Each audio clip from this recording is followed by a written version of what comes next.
Për vitin 2026, transferta e pakushtëzuar që shkon për bashkitë arrin në vlerën e 47.3 miliard lek ose 1% e prodhimit brendshëm bruto. Për shoqata dhe bashkitë kërkojnë që fondet të rriten pasi limiti është të jetë 1% e prodhimit brendshëm bruto, por ato janë të pamjaftueshme për të përballuar të gjitha zhvillimet klimatike apo edhe për të rritur investimet në territor.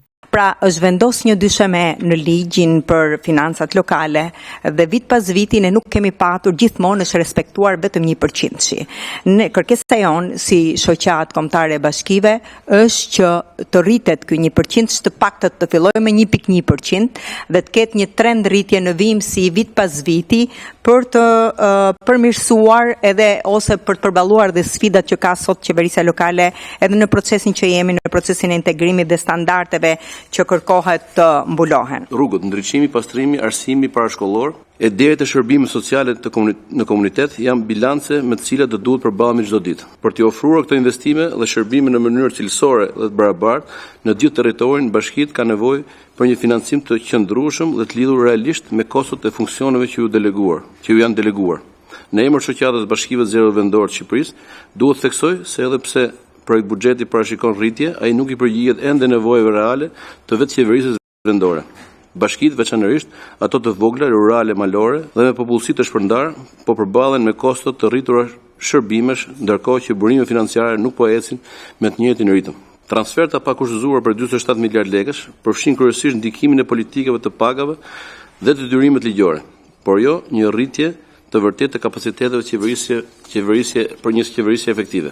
Halli pas zgjedhur i kryebashkiakëve është lëria e detyrimeve të prapambetura që shumica janë nga koha e ish komunave, pra i takojnë ndarjes së vjetër territoriale. Fondë shtesë bashkitë kërkojnë edhe për përballimin e emergjencave civile, pasi në territor janë shtuar fatkeqësitë natyrore. Tre janë sektorët që edhe sot në këtë ditë edhe në këtë përmbytje dhe lagështia dhe shirat e fundit të nxjerrin problematika shumë koherente, që këto zgjidhen me dyfishimin e buxhetit kryesisht në këto tre sektor. Për shembull, administrimi i pyjeve dhe kullotave ka rreth 6 milion euro. Askush nuk e imagjinon që të administrohet pyjet e Shqipërisë me një buxhet të 61 bashkitë. Ky buxhet, po të bësh llogarinë, shkon më tepër për kosto administrative. Ndaj ne kërkojmë një dyfishim, nëse pyjet nuk i kemi të shëndetshme, i kemi pasojat ke përmbytje. Në qoftë se skujdesemi për pyjet, i kemi probleme tek zjarret. Një kërkesë tjetër që kemi ka të bëjë me rrugët rurale. Shiko, buxheti planifikuar për vitin 2026 është rreth 7 milion euro.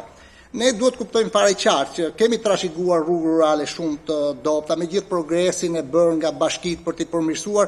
Sigurisht situata është për mua mbetet alarmante rrugët rurale. Ndaj dyfishoni dhe këtë buxhet. Në qoftë se bashkitë kanë dyfishimin e këtyre buxheteve, kanë përshtypjen që do lubrifikohet më shumë ekonomia rurale. Të kesh minjera dhe të jesh zonë e varfër, kjo është më duket pak absurde. Ashtu sikurse një përqindje e lartë në ato zona prodhohet energji elektrike.